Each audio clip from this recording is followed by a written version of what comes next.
One thing about season 5 that I left out here, and these are both production-related things. We moved to the Alexa to motion capture, beginning of season 5. We shot a test. I was very wary to go off of 35 millimeter film. We were one of the only shows being shot in film, period, and 35 definitely one of the only shows. And I felt that a lot of the success of the show was based on the fact that we had the cinematic look.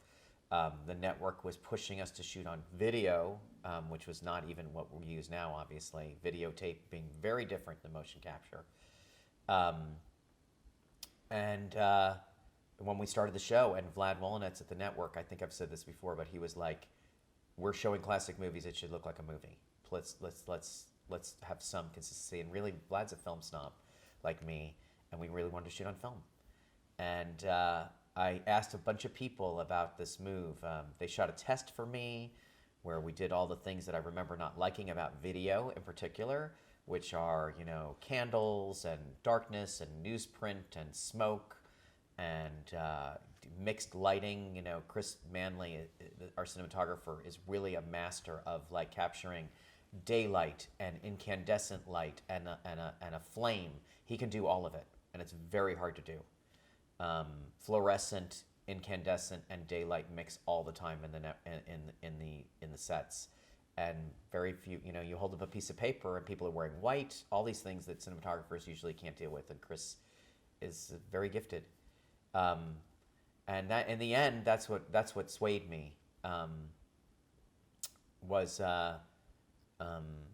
think Mike Nichols actually. I asked him and expected him to be, very traditional, because he's at the time was 80 years old and had shot everything in his life on film for the most part. And he said it does everything that Kodak's been trying to do to film for the last 10 years.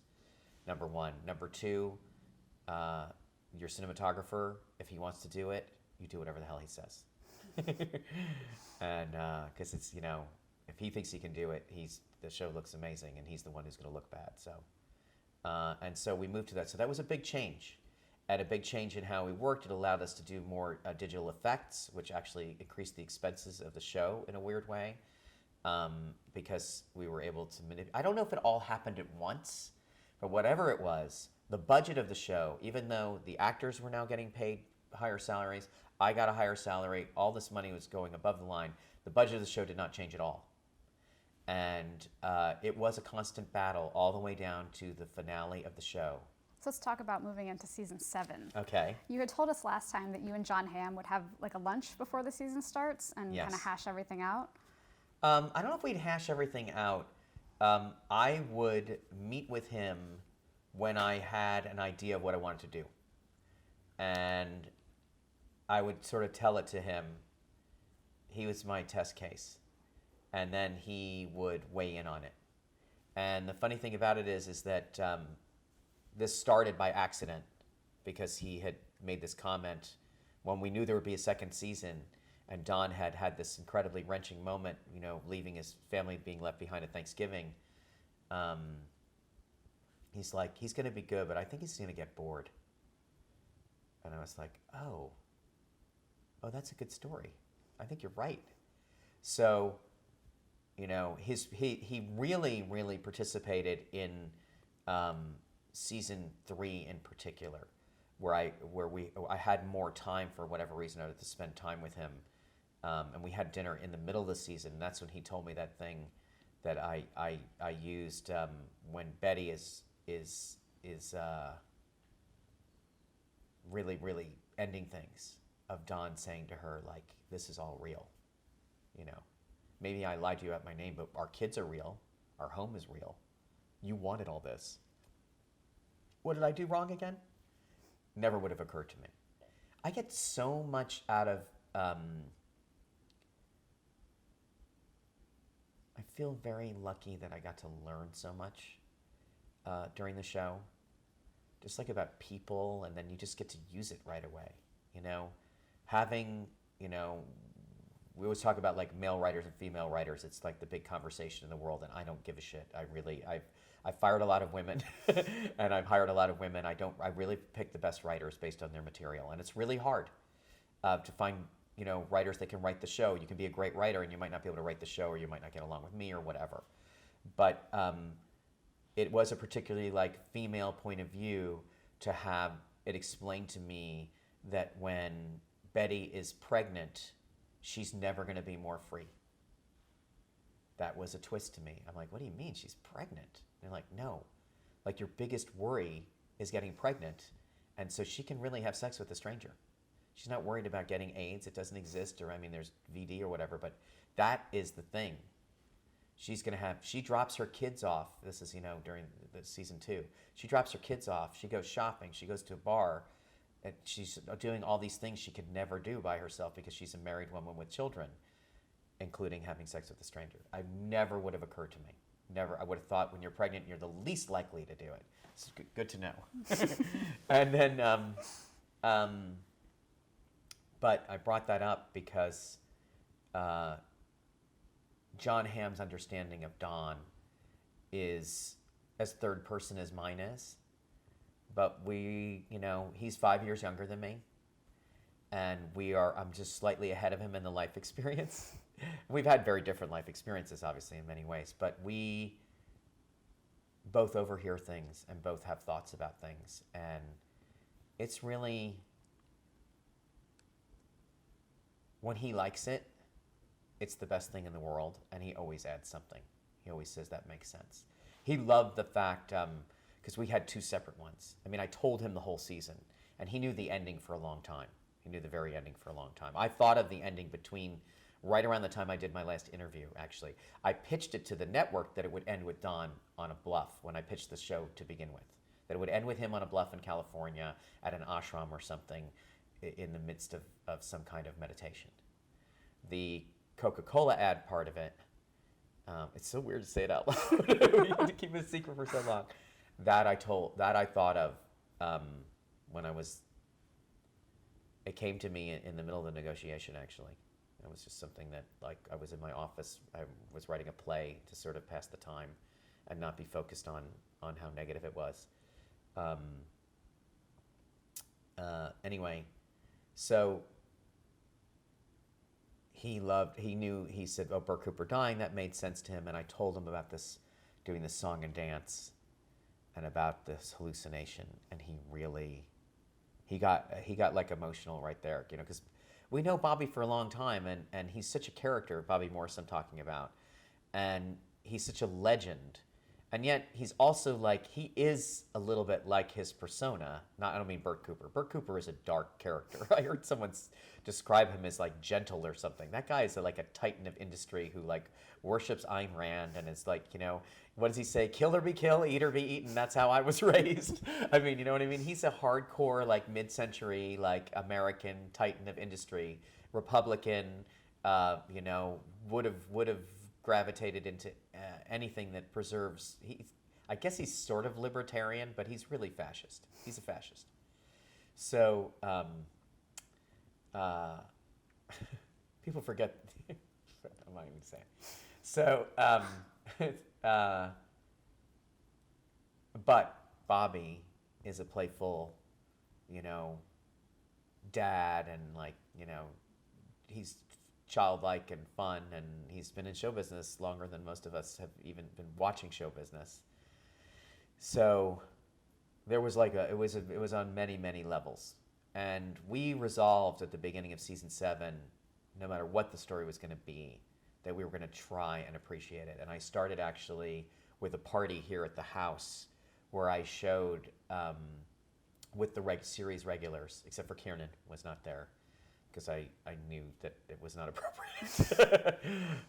It's kind of tough to not include her in these things sometimes too, because she's such an important part of the show, and she's such a grown-up. I know she will be in the future. And I don't know that Bobby came either. I don't think Bobby could come. I don't remember. But the series regulars were here. I showed them their auditions, which I had, which will never be released anywhere, and gave them copies of them. And if they release it, that's fine. But it should never be released. Quite honestly, it's private. It's part of our process. That's like, I can show my rough drafts if I want to, but you don't need to show those things. And it was very nostalgic immediately. We're like, we're gonna. I wanted to mark it, and I wanted to like be aware of it, especially because I have been so superstitious the whole show about celebrating anything. Nice. It's what superstition is. It's totally irrational. You just think if you stop and you enjoy it, that you're gonna lose it. And amazing stuff had happened. It wasn't like I didn't enjoy any of it. I enjoyed, going to those awards and winning, although it was scary, and I kept wondering when it was going to stop, and then it did stop. I enjoyed, you don't do it for the awards, and all of a sudden you're like, oh my God, am I going to actually win this thing? Or is the show going to win this thing? That would be cool. That would make it sort of permanent, which is your fantasy. Being on a Simpsons parody, being parodied on an SNL, getting to be on Fresh Air, Charlie Rose. These are sort of like the things that you would put on your list that you can't believe are happening. Being in the State of the Union, having the president mentioned in the show in the State of the Union, that was like, I couldn't believe it. I could not believe it. And what was great is I was very proud of why it was mentioned, because it does have a political agenda,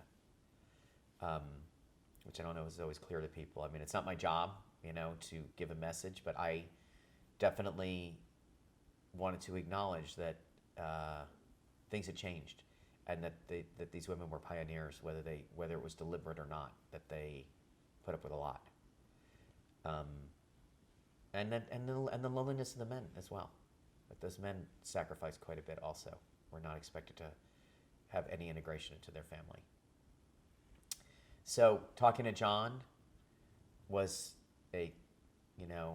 enlisting his leadership, which has been consistent the entire show on the set, to make sure that things didn't get out of hand or get bitter or angry, and to warn him about the fact that I had planned, and I don't think he really understood what that would mean, that the last few episodes of the show, that he would be on his own. And when we got there, that was really hard. I felt really guilty about it at the time. Because he's at work, he's at the studio, but I wanted the audience to feel that too. Mm-hmm. I felt that it was part of the premise, and it is of a lot of TV shows, that these people are in each other's lives and that they care about each other, but they don't on Mad Men. It's much more realistic, no offense. I mean, we all work with people, but it's not like TV. You don't hang out with your next door neighbor all the time.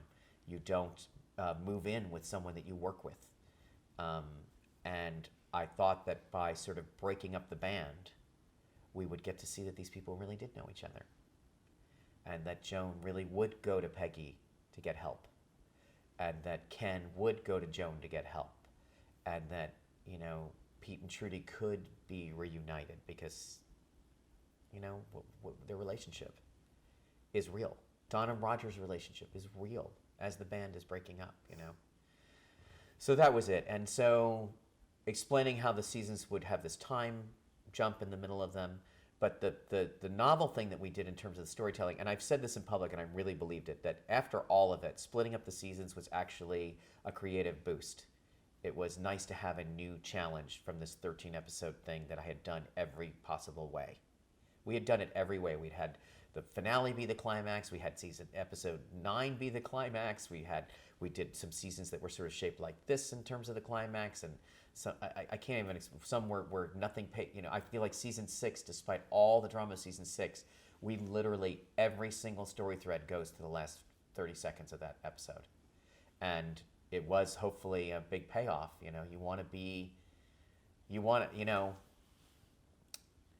It's not fair, but part of the pride that you can, it's very unusual to make people cry, as unusual as making them laugh. And it is not a scientific thing, neither is laughter. And making men cry is extra challenging. And I feel like we've achieved that in the show a couple of times, and I consider that to be a prize. I'm not saying that women will cry at anything, but some women are more open to catharsis than most men. How's that for a generalization? What are some of those moments? Well, one of them is definitely that moment. I mean, every man in the world, when Sally walked in on Don, was like, that is horrible. That is the worst thing that's ever happened to that man. I think a lot of viewers in general felt that. But when Sally looked at him, I think that's one of those moments. I think the carousel speech is one of those moments. I think the Hershey pitch had a little bit of that for them. I think, I mean, they you know, you want to make everybody cry all the time if you can, you know. You really do. Not every episode. It makes the laughs bigger, and it makes, it provides something that a lot of entertainment doesn't provide, which is catharsis. And it's from the commercial standpoint, it's nice to have that. If you can do it, you have a situation where you can earn it. Because if you don't earn it and you do it by pushing music on people and like life and death situations that are phony, I think that the moment when Don is with Glenn after Lane's suicide, I think you're upset that Lane has killed himself, and that could make somebody emotional. But I think that when he's driving with the kid in the car, and the kid is so happy, it makes me cry because it's my kid. And there's a song by the Lovin' Spoonful that is a very wistful song. It's not a science. Who knows? I mean, what's emotional to me, a lot of it's really personal, you know. So I don't know what it is, but these are things that have been reported to me. You know, I know people have an emotional attachment to that episode I was talking about, Signal 30, where Pete and Lane get in the fight, and ends with Ken Cosgrove writing about Pete and sort of summing up the stories, but talking about and Pete, you know, the whole ending starts with Pete in the elevator, all battered and bruised, saying, "Why are we fighting at work anyway? We're supposed to be friends." That's what I have learned is kind of unique about the show, is that the show confounds expectations, which is entertaining for some people. Some people it's very frustrating. They don't even know how to get a handle on it, and it's not because they're dumb or anything. They just are like, this is not what I came for. I do not want to have to figure this out. I would like you to show it to me, and I'll be entertained. Where's the formula? How do I hook into it? And this all is sounding negative the way I'm saying it, but I don't mean that, because I understand that kind of entertainment. I am entertained by it. I am a Law and Order junkie. I love Sherlock Holmes. I love things, you know, people talk about soap opera. Whatever the formula is that says, let's all gather in the library and find out who did the murder, I am on board. This is a different kind of thing. And that idea that a bunch of people work together, that Joan and Peggy don't live together, like I was saying. That Joan never gave Peggy a makeover. She lent her a dress and Peggy ripped it because she was gaining weight. And Joan has got a lot of advice for everybody, but Peggy never paid attention to it. Almost to her detriment. I mean, Joan did tell her some valuable things. And that's where we were at the end of the show, is let's say, okay, so they fired Don. And here's the tough part too. Maria and Andre, Jacques Maton, who were my seconds at the show for 4 seasons and had been on the show since the beginning, and I had been in a writer's group with Maria when I first got out of film school. I mean, I've known her a long time, and know Andre also, but Andre wasn't her writing partner at that time. Then they became a team. They worked on some shows. I was next door. They were fans of the pilot right away. Of 5 people that read it right when I finished it, you know, they said, you know, they were so supportive. I was like, if I ever get the show off the ground, I'll give you a job, and I did. So it was really scary that at the end of season 6, they decided to go and pursue their own projects. And the feeling was time is of the essence, and they want to get the strike while the iron is hot, whatever the baloney that an agent would tell you, but they left the show. And they were not fired or anything like that. And Semi stepped into their job. Janet also helped run it, but Semi ran the room. Janet had run many shows, but Semi was the one that I thought had the best sort of like control over the. And Semi and I were very like-minded in terms of how the show worked. Semi had run a show also. Semi has like a bunch of Canadian Emmys for her show. I think it's called The Hours, The 11th Hour maybe. It's about journalism. I've seen a couple episodes of it. Anyway, I hired her, obviously. She worked there for 3 years. I think she's a great writer. So it was scary going into season 7 with Maria and Andre were sort of the ones who urged me at the end of season 6, and they're like, in addition to not knowing in season 5 that Don had to fire Peggy, I did not realize in season 6 that the agency had to fire Don. That that was it. They came in and told me one day, they sat me down and broke the news, and they're like, they got to fire him. They got to put him on a leave of absence. And I was like, I know how that works. We did that with Freddie Remsen. That means you're fired. Yeah, but it's a way to get, and all of a sudden I was like, I got it. Because how do you commit to something like this without, there's a thing you've done a few of these interviews, you've heard the expression schmuck bait. Do you know this, right? Mm-hmm. Schmuck bait is something like, oh, we're going to fire the main character. What's he going to do? Well, he's not going to leave the set and all of these characters. He's not going to get fired. It will never happen. It sounds like Jeopardy, but it's not. And you try and make good on these things. Don really does get divorced. Betty stays in her house. Don gets a new apartment. Betty gets married, gets a new house. All these things, because they cost a lot of money, are not done on television shows. So I'm always fighting against that. And Don getting fired, to me, all of a sudden was a great story. Because it meant that if we didn't do our usual thing and pass a huge amount of time between seasons, right? I think that the shortest one we'd ever done before was 6 months. Some of them have been a year.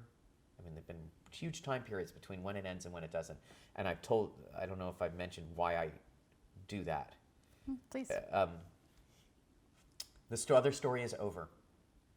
And I discovered the first season, when the first season ended, that the second season I didn't have that much information, but I knew that I could get a little bit of story momentum with the mystery, because there was no mystery anymore, but the mystery of what the hell happened during those 6 months that we weren't there.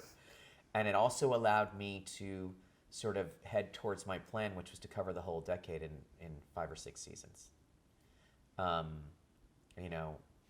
One of the great things about splitting it up is that I knew I was working towards the Coke ad, and that was 1971, and so I had to get closer. Mm-hmm. I had to get totally close. I knew that McCann was going to buy them in season 5. Is that because of the Coke ad, that McCann had Coke? Yes. And it worked perfectly because McCann had Coke before, and I knew that. Jim Hobart Betty Draper was in a Coke ad because she worked for McCann. So we decided not to take a break between season 6 and 7 and just come back with Don in this situation where Megan has moved to California. She is pursuing her career, and he has lied to her about getting fired because he wants to get his job back. And he's really trying to be good. And you'll see it in those first 7 episodes. What I really wanted to do was to have him work his way up in that company. And to tell in the last 14 episodes sort of like Siddhartha. Which was of the period also, even though it's a really old story. And even though that novel is from the 20s, it was very, very big in 1968 and 69. And I was like, why is that? Why is that all there is, a #1 hit? The most existential pop song ever, right? What is the culture identifying in these things? Was it written? I don't even worry about why the artists write it, because I side with them. They're always interested in that. The question is, why did it become a hit? Why was Lost Horizon, the movie, on TV all the time?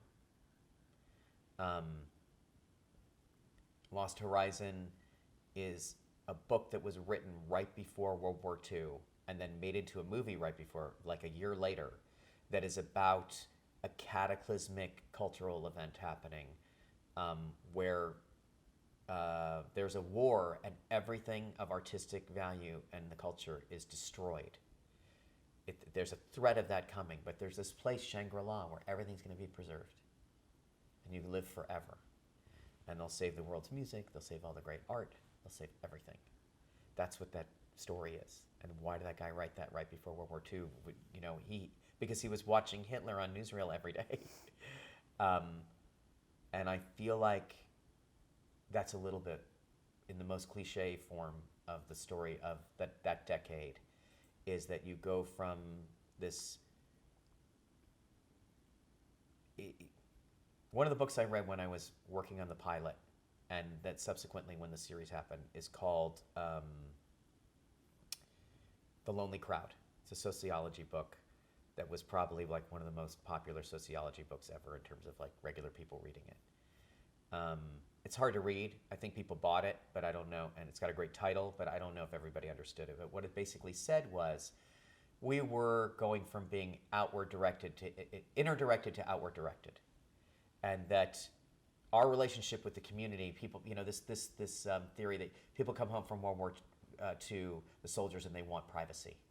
So they build in the suburbs and they live in this privacy, and then you got Masters and Johnson. There's all kinds of like sexual things that happen that are private, that are all out there in the suburbs, even though it looks pristine and perfect. And these guys are walking around with the shadow of World War II in their head. But as you go through the 60s, you start to see people have a different relationship that may be through consumerism, believe it or not, with each other, that the culture is sort of being defined by a few people, and we're more worried about what people think of us. I don't know if any of this is true, because it all sounds like Victorianism to me or whatever. You can be a historian, you can lay this down on anything. But one thing that seems obvious is that the conclusion that after the end of the 60s, whatever happened in the 50s into the 60s, whatever happens at the end of the 60s, people do turn inward. There is a failure of the revolution. They do start working on me. There is a lot more talk about the me generation, but it's not that negative. I think there was a belief. Lawrence Kasdan made this movie called Grand Canyon that's great, that sort of summarizes this. But there was a belief that if everybody worked on themselves, that you could have a spontaneous change, right? That if everybody made the change in themselves. Not a new idea, but something that was taken seriously. So this story of Don working from trying to rekindle his love affair with work. Why does one work? Then saving the company, basically, by being selfless. It wasn't really a sacrifice, but he wasn't his old impulsive self. He took the stipulations. He said okay to those horrible rules. He ate shit with his soon-to-be ex-wife. And he decided to get into business with McCann Erickson and let Peggy pitch Burger Chef, none of which benefited him financially, but it didn't. It's not what he wanted, in order to save his friendships and to be more of a human being. And they get this windfall of cash. There's this incredible achievement of landing on the moon. American self-esteem is ironically at a high. Not ironically, it's deservedly, actually. And occasionally, the show captures this, but that America gets a bad rap. And we are incredibly self-critical. And I don't think people understand that doesn't mean that there's not tremendous love and pride in what is unique about this country. One of the things I started the show with, which was the sort of magnanimous nature of our financial support of Europe after World War II. And yes, we did export our culture everywhere, but it's part of why the show is popular everywhere. It was a very positive culture. It was capitalism, which is brutal, but it was based on self-improvement. Who gave the women the vote in Japan? America, after World War II. We believe in free expression, free speech, and social mobility, even if it's all based on money. And, all of that sort of, can't think of the word for it, aspirational philosophy. We gave that to the world. With very little in return other than hoping to have stability and beat the Russians. And I feel like that part of landing on the moon, the way it was phrased, even though we wanted to beat the Russians there and we wanted to be the country that did it, And we did put a flag on the moon, which is a ludicrous idea. So much of it was talked about in terms of this is a human experience. What has humanity done? Yes, America has done it, but we did this for humanity. And we were playing with this the whole time about how this space race was really constantly the good PR version of the arms race. You know, everything that was designed to take someone to the moon was also a ballistic system. It just was. So there's a duality there, but I have to say, I have not found anyone in any country, and I haven't met that many from Russia, who has not said, yeah, that was an amazing moment as a human being. So I wanted to kind of undercut that the way we do with real life, which is that Bert Cooper has died. And the message being, here is the material world. Here is Don's striving to control the material world. Remember I talked about meeting those material needs. He will humiliate himself. He will stop drinking. He is like getting control of something. And then coming out the other end, and then Bert Cooper dies. And you realize, like, well, the money is, the moon belongs to everyone. That was why I like that song. And the best things in life are free. I shouldn't have to even explain that. That was a big theme of the first half of it. And also sort of dealing with the Vietnam absurdity that I was talking about, the violence. That's Ginsberg's nipple, that's the computer, that sort of mania and sanity. If you see the movie Catch-22 and MASH, they came out the same year, you will get a sense of what was going on in the culture and that I am trying to channel into the show. And one other thing, which is that it's a big part of the whole season, women, and I'm generalizing obviously, but women realized that they could run away. And I'm not saying nobody's mother ever abandoned them, but it was a cultural phenomenon that they realized, wait a minute. And Margaret going off like that, it was such a reflection of the double standard, but it is a double standard. So I wanted you to feel that. I wanted you to feel those options for Peggy and for Joan and for Betty, that it was out there. And that's the first half of the season. And then the second half would take this leap where, let's say Don was awakened when he sees Bert's ghost to the reality of his life. His marriage really ends. And I love the fact that I was kind of channeling my own experience here, not about my marriage, but that Don and Megan realizing together that their marriage was over. Like, as they start to make plans for the future, they were like, oh, wait, we're not going to do that. It's over. And it's painful because they were married and it changed each other's lives, but he was not. I mean, she tried everything, too. I think once she caught him in that lie, you sort of think, I remember people saying, like, why would she stay with him? He lied to her about, I said, he's not cheating on her. He lied to her about his job, but it's such a big lie. You know, their relationship's over. And I'm like, they're married. They're not going to just throw in the towel over one fight. It takes a lot of them. But I mean, it's complicated. So I loved the finality of the way that wrapped out, that was beautiful, and it felt adult, and I felt like I'd never seen it before. And it also alerted me to the fact that my plan meant that almost everything important from then on in the show was going to happen over the phone. And that was, as much as the strategy episode was a story about the fact that the people at work were their family, that was an acknowledgement that the family was going to be spread out. So, and certain things just happen, you know. We talk about, you know, Peggy skateboarding around the office. It's the same thing with Don and Peggy dancing in My Way. It's just something that happens to me that you get, the show's on your mind enough, you're like, you know, one day you're driving to work and you just think of it. And it's not because you're listening to the song. It's been the thing I get asked the most about, and a lot of these ideas are spurred by other people suggesting things. It'll get in there. It's like, well, the other thing in the first half of the season is Don working his way up in the company. The other thing is Don and Peggy's relationship has to be repaired. Someone tells me that, and I just start thinking about, well, how could you repair their relationship?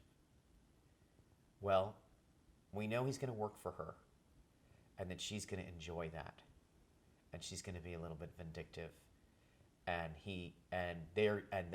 I love that they make him work for her because they think he's going to quit, and he won't. But can he really help her? Can he unselfishly give her advice? Can he really let her into his process? Because he doesn't even understand it. That would be really generous. And it's another Mike Nichols quote, actually, which we built that episode around, which was, and I'm sure he said this to many people, he was as supportive to me as he was to a lot of people. I found out when he passed away that I had regular conversations with him. He was one of the people that I really talked to. He had no horse in the race. He loved the show. He was in the midst of his own stuff all the time, which we would talk about, but he is so wise and had so many successes and spoke 5 languages and had 4 different careers, whatever. Comic, he was a comic, he was a theater director, then a film director, then, all of that. And he said, that's our job. I said, I don't, that's our job, living in the not knowing. Because that's the thing that you don't realize when you're in charge, is that you're super excited that you can choose who you want to work with for the most part, and you get to decide how things work. But that is an incredible burden, because nobody really, it's not like you don't value other people's opinion, it's just nobody knows. And you're the one who's going to go on the line for it. And ever since the pilot, I've gone out of my way to make sure that even no matter what compromises there were, that in the end, I can only go so far to compromise what I originally intended. This leads us to the start of the last 7 episodes, which had all this time in between them. I didn't know they were going to, but they weren't shot far away from each other. We took 3 weeks off to update the set, to experiment with facial hair, and to update the wardrobe, because we knew we were going to go into it. And believe it or not, there was that drastic a fashion change between 69 and 70. And it really had to do with when it hits the generation that's in the show. Like, they are on it, finally.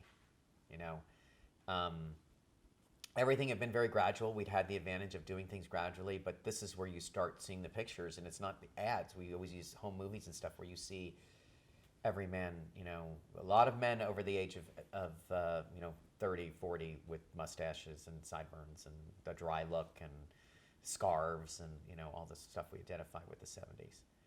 The weird thing is like, and I've been thinking about this too, is like you see it happen gradually, and you still see, like, I lived in Baltimore at this time, and, I have pictures from my childhood. My dad's a professor, so my dad, and we lived in Sweden, my dad had a mustache and Teddy Roosevelt glasses and longer hair, and he's colorblind, so he didn't really know that he was wearing loud clothing, but he was. And he's a preppy, thorough preppy, but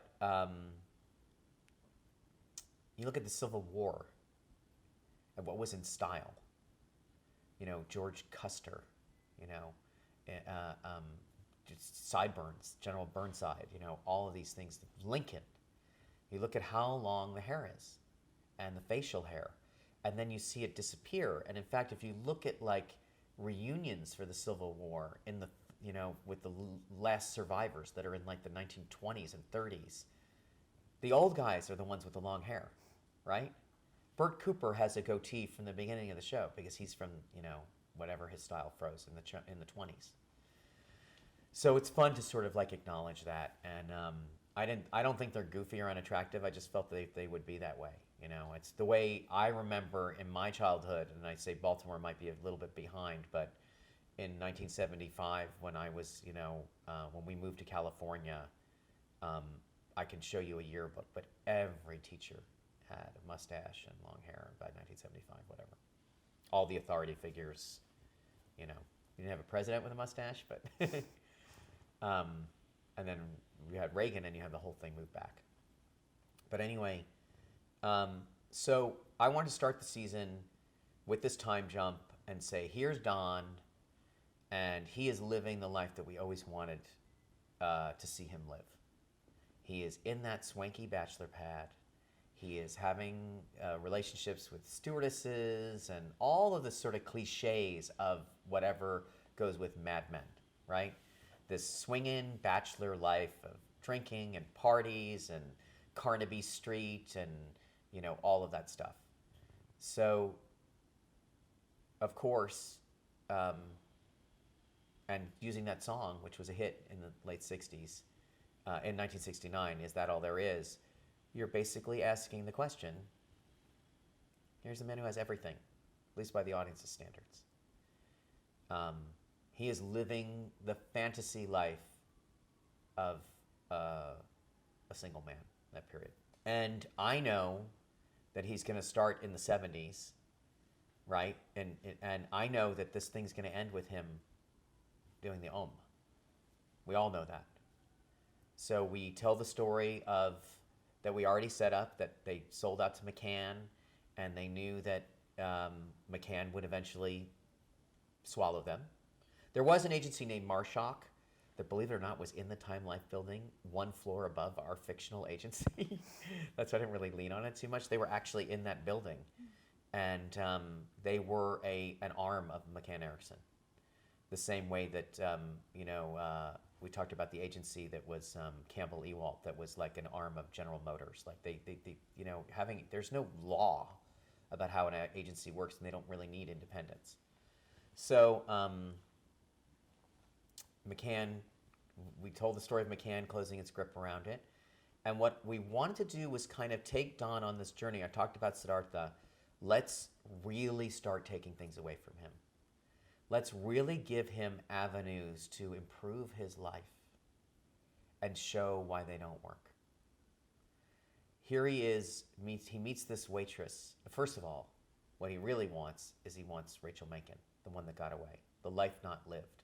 The first thing is to reflect on life's path, right? He cannot be with Rachel Menken. She's gone. He's been thinking about her. Who knows if we find out? He might have been thinking about her all the time. He doesn't know. But it definitely seems coincidence that she was on his mind and then he found out that she's dead. It definitely fits Don's pattern and grieving people's patterns that he has this anonymous sexual relationship with this waitress. The fact that this waitress is in the same form as the woman, when we showed Don's fidelity at the beginning of season 7 with Neve Campbell on the airplane, the woman who is completely cut out of the cloth. I mean, we literally said, let's build Don Draper's ideal woman, right down to the fact that she's like sad. There's a depth to that, to the grieving, that Don's attracted to, and that grieving people are attracted to each other. I think Betty had it too. And it doesn't matter if you believe it or not, it's a fact. It's really not up for debate. Not for everybody, but it's not up for debate. And so Don's fixation on this waitress and his impulsive pursuit of her and the revelation of her backstory, which is grief, and the fact that she says no, she just closes it off. It's a rejection that happens to him right when he is starting to cleanse himself of his old life, right? He realizes that he did wrong Megan. He tries to assuage his guilt by buying her off with $1 million check. He is trying to start fresh. There's nothing fresh about this relationship for him. And I know it was confusing for people because I found out, we'd been done with the show for a while, but I have to acknowledge this in this thing that, someday the daily relationship with the media will not matter, but this is something that definitely, even though I swore not to pay attention to any of it, because the show was locked and there's nothing I could do, you're constantly on the defensive for your show. Um, and anyway, um, people had a problem with the fact that we were wasting their time in these few remaining hours.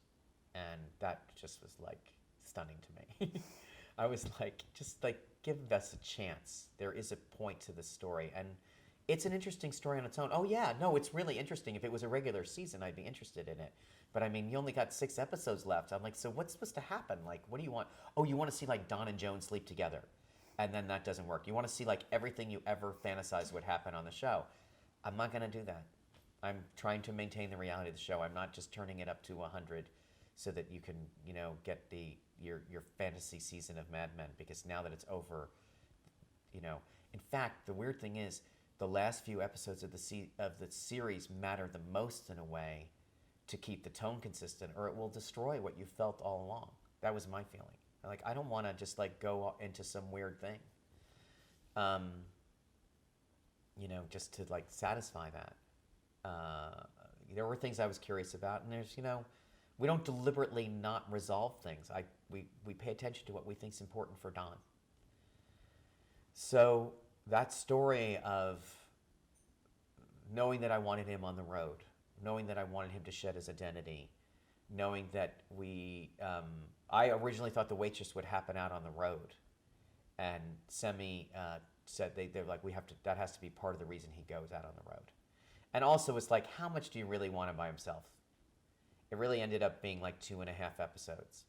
But the way that the waitress paid off for me when he goes to her family and he's posing to be that guy, when he walks out of that meeting, that was just another one of those visual things that you write down and you say, I hope this works. And Phil shot it really well.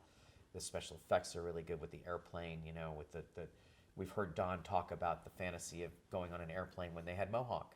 Like, you just don't want to be in that meeting. You want to be on that plane, going somewhere. So there were some things that had to be stripped away. He had to deal with his PTSD, basically his shame for killing Don Draper and taking his name. He had to deal with the fact that he was alone and that was of his own making. We had to deal with the fantasy that Don has never shared, but America does, that the heartland and the real people are the honest, he's got to get out of New York City to be a really honest person. It's not true. Never felt it to be true, but it's part of American mythology. Just stripping him away one piece at a time, and realizing that from basically when they get swallowed up, that those are his goodbyes. That's going to be the last scene with Roger, when he says, "You are okay." And I also, this is not a criticism of other shows, but I didn't mind referencing earlier shows, but I didn't want the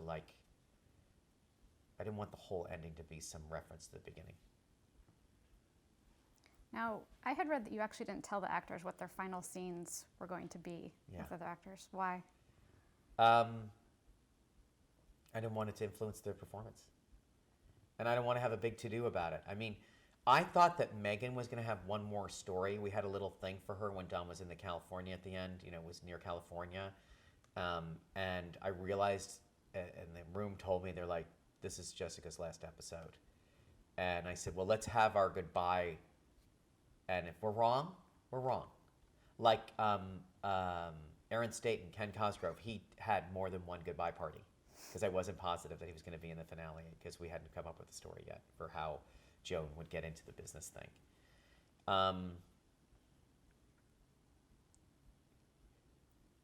The suitcases are full of stuff. The drawers are full of stuff.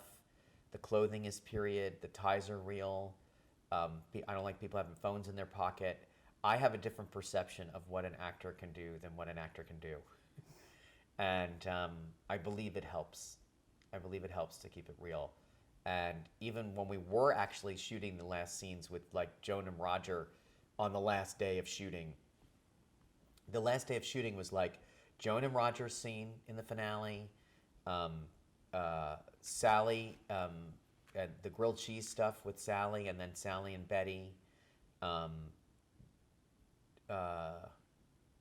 what else was at the end of it? Obviously, Dawn's phone call. John Hamm's half of the phone call with Betty was the last thing we shot. So that's some of what we were doing the last day. Do you want emotion in any of those scenes? No. You want maybe the phone call. Nothing else should have any finality to it. It should be just like we're glancing at a normal day. And every time they were looking at the kid together, they would get all, and we all felt that way, Oh, we also shot, I think we shot Marie and Roger's bed scene that last day. Everybody worked the last day. Those series regulars. We tried to schedule it that way, and we wanted John to be last up, obviously. I want to go back. I started on a tangent with season 6, and I never got to it. Sure. You can cut this up, obviously. No. You're going to. Okay. So one of the things about that Napoleon thing is that I realized that I was around the same distance from the 60s as Charles Dickens was from the French Revolution. And I started thinking about Tale of Two Cities, which is a book that I know and a movie that I know, and I actually had it on tape, a dramatization of it. It's a story I know pretty well.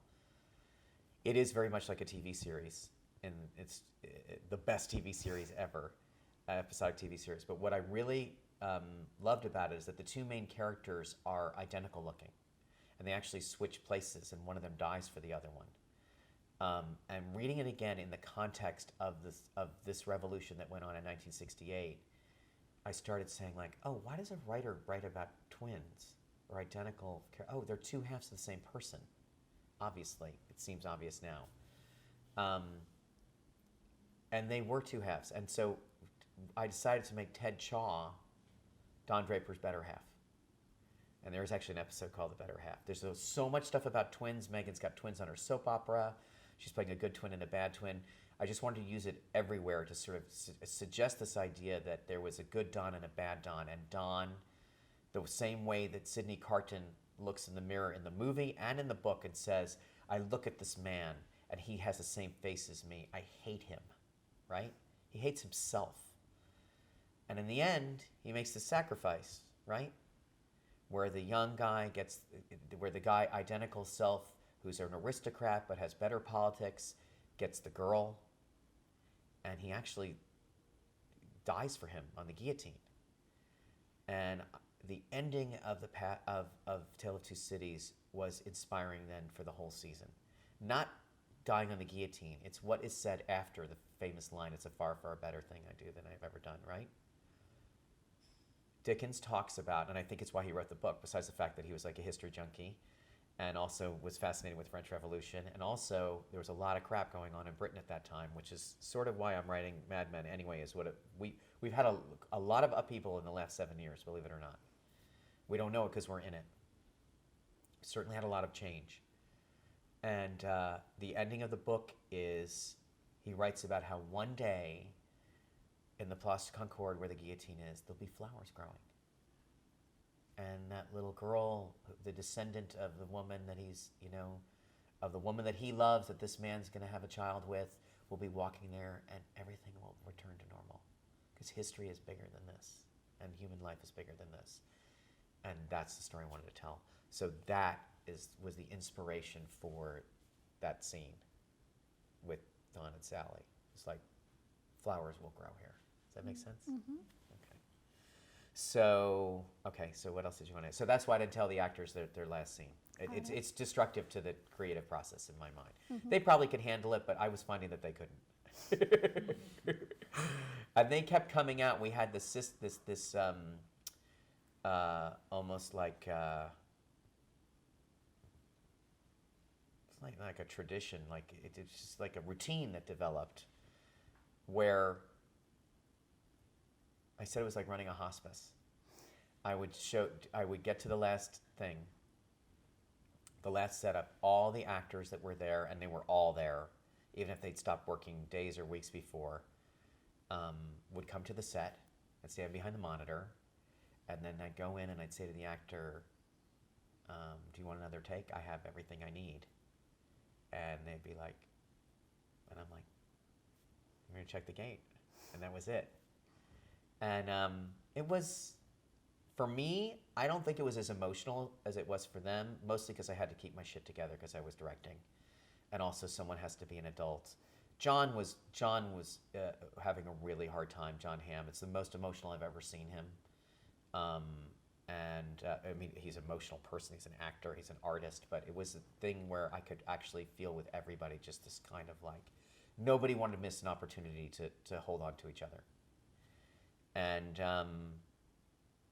you know, of course, the next day, all the actors went home and I had to edit.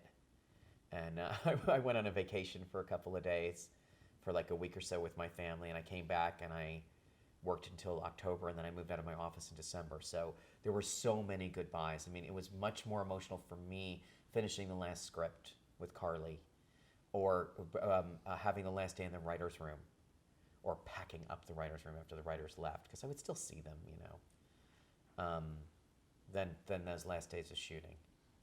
But, you know, certain things, it just blows your mind. You know, I can tell this story now.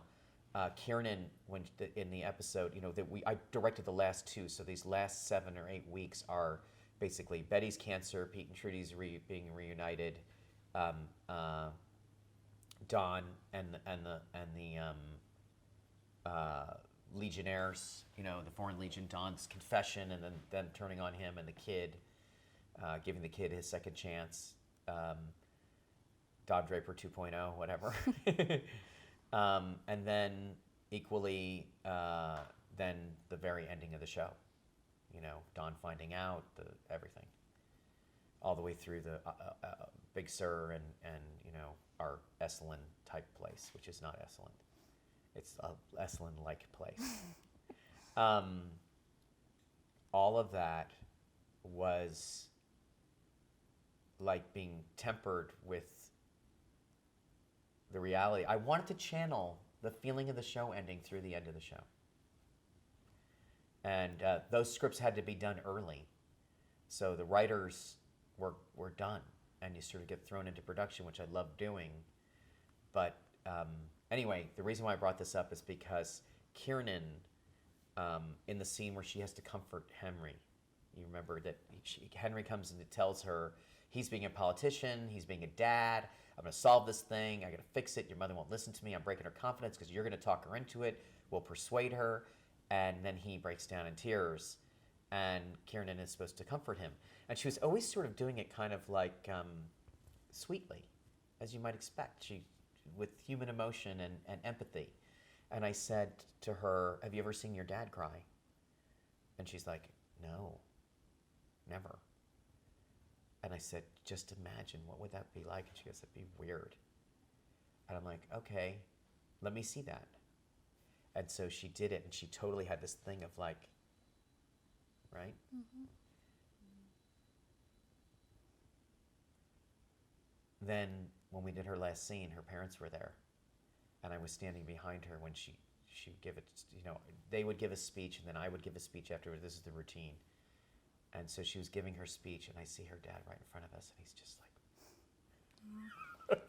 like, I told him about it, and I wanted to say to her, I was like, now you've seen it. And it was so beautiful. I mean, I knew her when she was such a little kid. That was emotional for me, seeing her finish up. I met her when she was, you know, 6. Yeah. So, and she's just such an interesting person. Her parents are really cool. Her mom, in particular, and I talked about all the storylines, and I will not reveal anything about her life, but she definitely understood this world. And always said yes. Always said yes and added. Was helpful. I talked to her as regularly as I talked to John Hamby for each season, because Sally was like, you know, remember last year when we had her masturbating at her friend's house? This year, you know, I felt like, what am I going to say? She's going to walk in on her dad having sex. And let me tell you, wait, hold on, I'm not finished. You know, and I never said it like that, obviously, but I didn't want to do anything that her mom wasn't comfortable with. Because and we sort of took that role on together, that we were going to be very honest about childhood and not make this girl a prop, and not also be super exploitive to make her like a cool character or something, but that we were going to make it real. And I have all these people sharing their child experiences, male and female, and she was always on board.